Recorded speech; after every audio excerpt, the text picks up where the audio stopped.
eu sou engenheiro civil, então eu não tenho condição, e também físico. Então a gente precisa ter estudos para fazer as mudanças. E a primeira coisa que eu fiz foi isso. Renovar os estudos, porque pelo menos de 5 em 5 anos, 10 em 10 anos, a gente tem que fazer. A gente saber se a gente está indo para o caminho certo ou não, e aquilo que tem que ser organizado para a fluidez do trânsito. E uma das coisas que a gente ficou perplexo é com a mudança de uma 9 de julho com uma Dino Bueno que é a rua de trás lá, e que isso iria melhorar demais o trânsito. Apostamos nos números, né, naquilo que os estudos apontaram, e realmente a população aprovou. No caso da Independência, idem, né? Nós estamos fazendo estudos em quase todos os lugares. Importante você saber que nós padronizamos também, ao lado da linha férrea, ao lado da Dutra, 60 km por hora, na cidade como um todo, 50 km por hora, exceções em frente à escola com 40 km por hora. Então também a população que trafega já consegue entender isso. Nós abrimos uma enorme escola de trânsito aqui, né? É grande mesmo, é a segunda maior, a primeira é São Paulo, a segunda é Taubaté. E aí com isso a gente está dando aula de trânsito para as crianças, e vem crianças de toda a rede, inclusive das cidades vizinhas. Então é um avanço também em termos de trânsito, porque você tem que começar lá na criança, educando como tem que fazer, como tem que ser a travessia dela pela faixa de segurança, o que tem que acontecer com o veículo, enfim, tudo isso para evitar mortes, né? A gente precisa salvar vidas, e salvando vidas pela educação. O que a gente tem que entender, e aí nós tínhamos, foi trocado o nosso juiz da vara da Fazenda. A partir dessa troca, o juiz conseguiu tirar todo essas pessoas que estavam devedoras e colocar no sistema online. E como isso foi um número muito grande para a prefeitura, nós não tínhamos outra opção senão arrumar alguma forma para que essa pessoa conseguisse pagar, né? E aí a gente estudou pela primeira vez, e aí pela primeira vez a gente conseguiu isso, nós conseguimos pegar o à vista, dividir em 6 vezes, sem juros e sem correção monetária. À vista, em 6 vezes, sem juros e sem correção monetária, é lógico que já facilitou um grupo enorme de pessoas que conseguirão fazer os seus... acabarem com as suas dívidas e organizarem o máximo possível as suas contas. Isso é importante para a gente, né? Não tem outra dúvida nenhuma, a gente precisa ter uma cidade organizada, né? E sim, a população sem dívida nenhuma, porque uma hora essa dívida ia cair.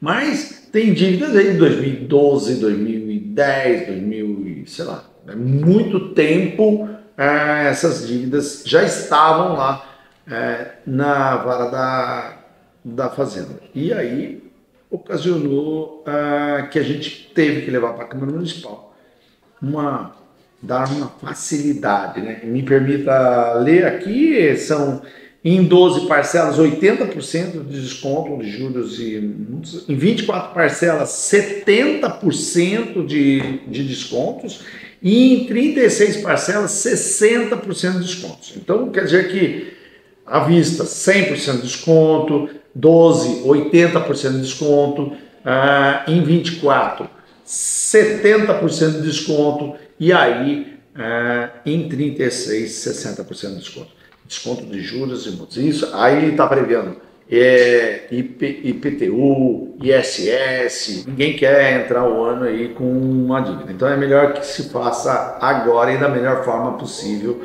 e no bolso de cada contribuinte.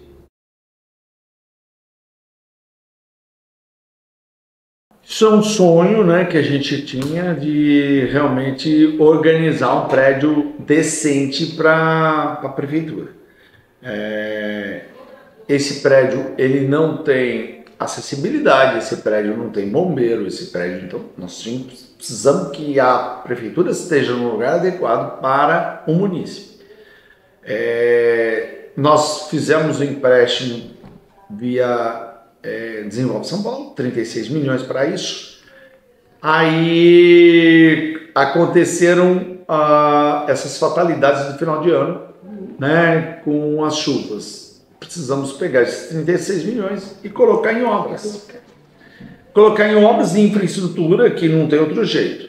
Importante a gente lembrar que eu peguei a prefeitura com 140 milhões para pagar de restos a pagar e mais 400 milhões, 60 milhões de dólares para a gente pagar a partir de 2022. Com uma pandemia, Ford indo embora, LG pela metade, quer dizer, realmente um quadro muito ruim para a prefeitura. Um orçamento de 980 milhões, automaticamente já subimos agora, esse ano, já para 1,6 bi, o orçamento nós já estamos quase que dobrando. Número de empregos também nós já estamos indo para cima em termos de número de emprego. Então, nós tínhamos um quadro e agora nós temos um outro quadro aí para frente. E a prefeitura já não é mais uma prioridade, né? Nós temos que fazer obras de infraestrutura. Há de entender também que esse dinheiro que ele emprestou do CAF, a gestão passada emprestou do CAF e a gente está pagando para 2022, era para a infraestrutura e não foi feito. Então nós tínhamos 3 piscinões, só foi feito um, e assim mesmo esse um ainda não terminado. Aliás, não terminaram o binário, que também estava no CAF, não terminaram o AME, não terminaram o Luci Montoro, Shopping Popular, que fizeram, ainda faltava o 3º pavimento. Nós viemos encerrando tudo isso para entrar e pagando todas as contas como a gente tinha que pagar. Então nós já organizamos as contas, agora está tudo redondo. É lógico que nós estamos apertadíssimos, bem apertados em termos disso.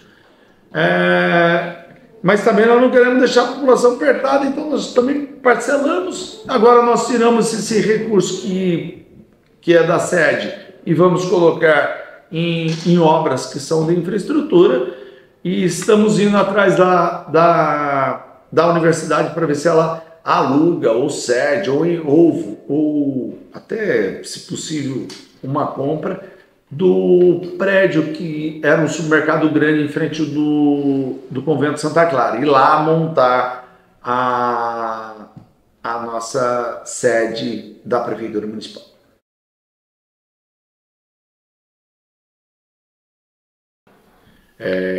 Quando nós chegamos aqui também era outro disparate. Os terrenos que estavam cedidos para as indústrias, eles não tinham documentação, não tinham CETESB, não tinham muita coisa. Esgoto, água, puxa vida. E aí nós partimos para a regularização deles. Quando você regulariza, você automaticamente começa a trazer mais investimentos para cá. Então a malteiria, por exemplo, ela conseguiu na ordem de 1 bi de investimentos. Aí você tem a Gestamp, você tem aí a CSN vindo para cá, a Embraer cogitando de vir, a LG cogitando de vir também e voltar a funcionar em Taubaté a pleno vapor. Quer dizer que o trabalho foi executado. Eu tenho ido muito a São Paulo atrás de empresas e indústrias, tenho ido a São José dos Campos, tenho ido em todos os lugares. Eu faço reunião em tudo quanto estado, todos os estados do Brasil, inclusive Brasília, tentando trazer indústrias do Brasil mesmo, mas também do lado de fora. Sem dúvida nenhuma, eu tenho trabalhado bastante e fortemente para trazer indústrias para cá. É importante salientar, os últimos 8 anos foram perdidos, da gestão passada, foram perdidos 8.750 empregos. Nós conseguimos, mesmo com a pandemia indo embora, mesmo com a pandemia, mesmo com a Ford indo embora, mesmo com a LG, nós já conseguimos esses 2 anos e 4 meses 10 mil empregos. Então nós conseguimos mais do que os 8 anos que ele perdeu. Isso sem contar a LG, sem contar a CSN, sem contar a Embraer, sem contar essas novas. Nós estamos falando só do que a gente fez de trabalho. E sem contar concurso público, que também foram mais 1.200 concursados que a gente colocou para dentro da prefeitura.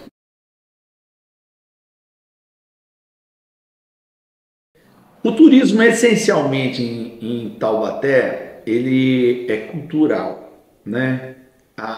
Haveria como ele ser de várias maneiras. Nós não temos um turismo de negócios na região. Eu não estou falando só em Taubaté, estou falando na região. Você não tem um centro de convenção mesmo, aonde você faça feira de automóveis ou feira do agronegócio. Você não tem. Você tem alguns espaços, mas ninguém vem para fazer negócio sobre isso.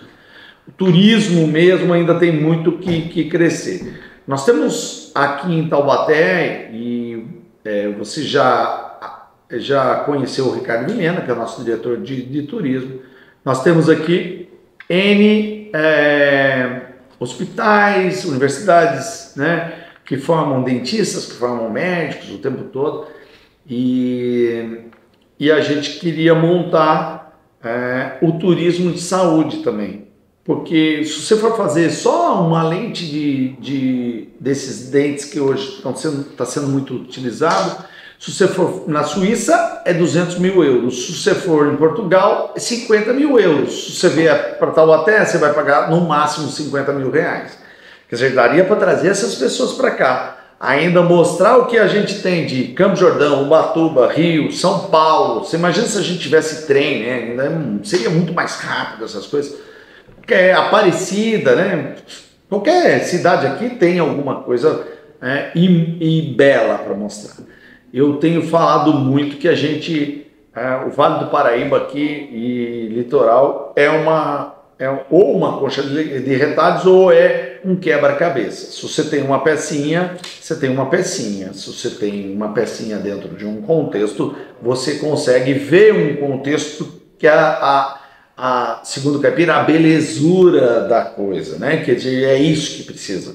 A gente precisa mostrar essa beleza que a região tem, né? Com as 2 serras, com o rio cortando, enfim, com o turismo de saúde, o turismo de negócios, o turismo cultural, né? O turismo religioso, na educação. Quer dizer, nós temos muita coisa para ir. Esses dias eu estava numa reunião com a Anvale, eles estavam criando a Câmara Técnica para o turismo. Ótimo, é isso que a gente precisa mesmo, mas não pode parar, tem que ter um começo, meio e fim. Porque eu já vi isso acontecer na RM e foi só um começo, não teve nem meio nem fim. E para quem é mais antigo um pouquinho, conhece o Cone Sul Paulista, que era a nossa região, e aí que também não teve nem, né, andou-se, mas parou-se. Eu lembro de um mapa lindo e maravilhoso do Cone Sul Paulista, que era a nossa região e no fim se perdeu por tudo isso. São governos que entram, saem, não continuam o serviço de outro e aí a gente para por tudo. Mas o turismo é uma fonte geradora realmente da economia, dos recursos. Nós temos hoje várias fazendas que vivem disso e precisam disso.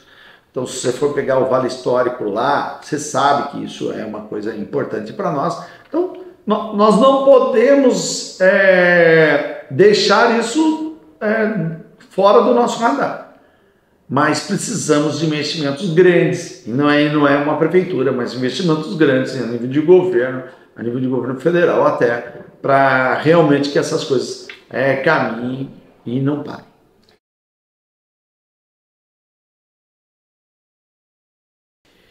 nós já enviamos para a Câmara Municipal a taxa de lixo, tá certo? Porque lá tá difícil de sair, mas nós já fizemos a nossa parte. A taxa de lixo, na minha opinião, ela tem que ser aquele que menos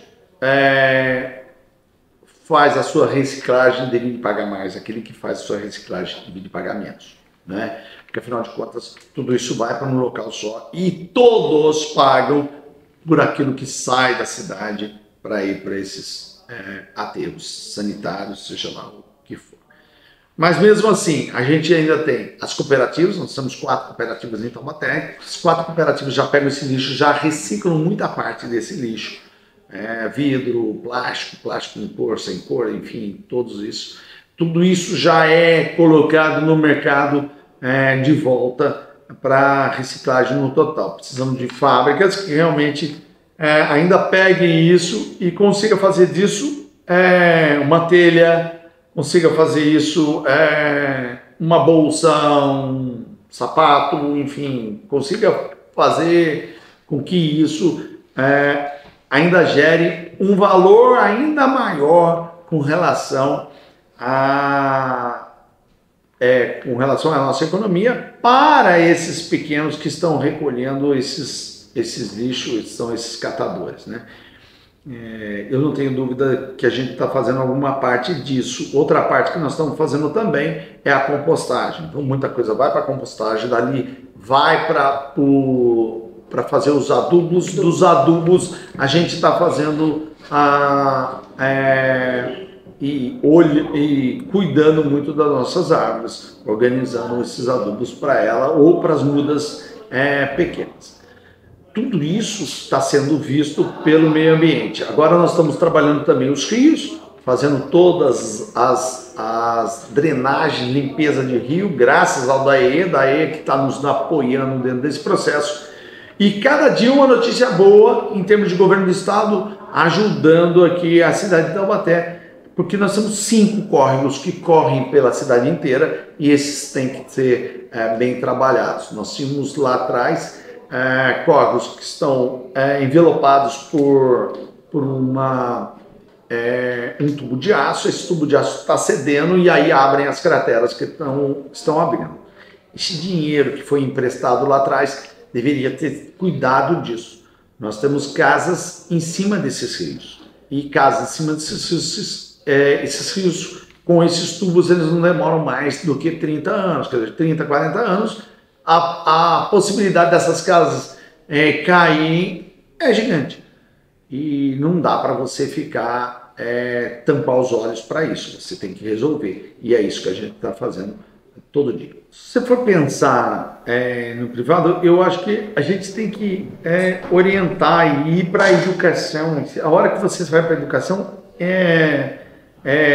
fazer com que o aluno já comece a trabalhar isso, porque maior do que esse contexto da iniciativa privada, de estar dizendo aonde vai aquilo que ele está colocando no mercado, como é que ele vai recolher aquilo, etc., como esse usuário está fazendo com isso, entendeu? Aonde ele pode descartar, aonde ele pode levar, aquilo que ele deve comprar, aquilo que ele não deve comprar, aquilo que realmente é jogado no lixo e vai demorar tanto tempo para ele organizar. Tem um outro lado do meio ambiente também que a gente já está indo na Secretaria de Planejamento, que é uma coisa importante.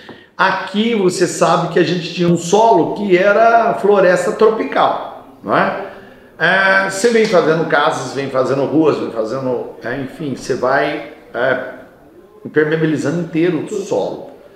Então agora no planejamento eu já pedi para eles, cada boca de lobo vai ter dois drenos. Esses 2 drenos vão sair para o leito carroçável da rua, por baixo do asfalto. Você não vai ver, você vai ver o asfalto, mas você não vai ver ele. Começou a encher de água e chegou naquele dreno, essa água vai para o dreno e escorre por baixo do asfalto no solo, deixando irrigado o solo novamente. Isso eu não estou contribuindo com tudo aquilo de água para os rios, que daí vai organizando as enchentes, né? E aí você trabalha e o solo nosso que volta a ser úmido novamente, né? Porque você não sabe daqui a 100 anos como é que esse solo vai ficar, você impermeabilizando todo. Qual o tamanho das rachaduras que a gente vai ter em cada solo? Então é uma coisa também que, preocupado com isso, a gente já pediu para que a Secretaria de Planejamento e Meio Ambiente trabalhassem esse processo nos loteamentos novos. Olha, revista sempre foi importante dentro desse meio regional, não tenho dúvida nenhuma, conheço há muito tempo, e eu tenho a certeza, né, que Taubaté está nesse contexto hoje de uma cidade importante na região, muito por conta dessas leituras que a gente faz, né, desse acréscimo que vem, porque isso daqui chega no mundo inteiro, nós temos internet hoje e chega no mundo inteiro, chegando no mundo inteiro a gente traz gente do mundo para a nossa região. E aí a gente não pode esquecer que a gente é forte quando a gente tem o outro e olha pelo outro, porque sozinho a gente não é ninguém, né? Então eu estou aqui aprendendo bastante, estou aqui 2 anos e 4 meses e não tenha dúvida que eu já aprendi até com o Thiago lá de Lagoinha, que é desse tamanho, mas eu aprendo todo dia porque vem e ensina pra gente naquilo que tem que fazer. Então ninguém é sabedor de tudo e eu venho aprendendo a cada dia. Vou fazer o máximo para a cidade, cuidando bem daquele que mais precisa, né? Não tenha dúvida nenhuma. Já começamos com sopa, demos mais de 520 mil pratos de sopas para a população. Mas não é só dar o prato de sopa, né? Nós organizamos também uma unidade móvel do SESI atrás que dá o curso para essas pessoas que estão na fila. Automaticamente essas pessoas saem da fila e vão vender esses produtos no mercado municipal nosso. Então é um ciclo que a gente está organizando e que vem muito mais por aí nessa área social para incentivo. Então pegar aquilo que não vai ser utilizado no mercado, nos supermercados no dia seguinte, trazer para cá, fazer com que isso passe para um setor alimentar e que volte para a população em termos de uma comida com muitos nutrientes, bem elaborada. Organizar com as indústrias também aquilo que eles organizam sobre as sobras deles, ou aquilo que ele não vai utilizar num dia, se ele não pode colocar em copota, e a gente já entregar para eles, né, para a população ali vizinha. Quer dizer, são várias coisas que a gente está caminhando, e eu não tenho dúvida nenhuma, nenhum estando com a gente vai conseguir mostrar isso a todo tempo para a população.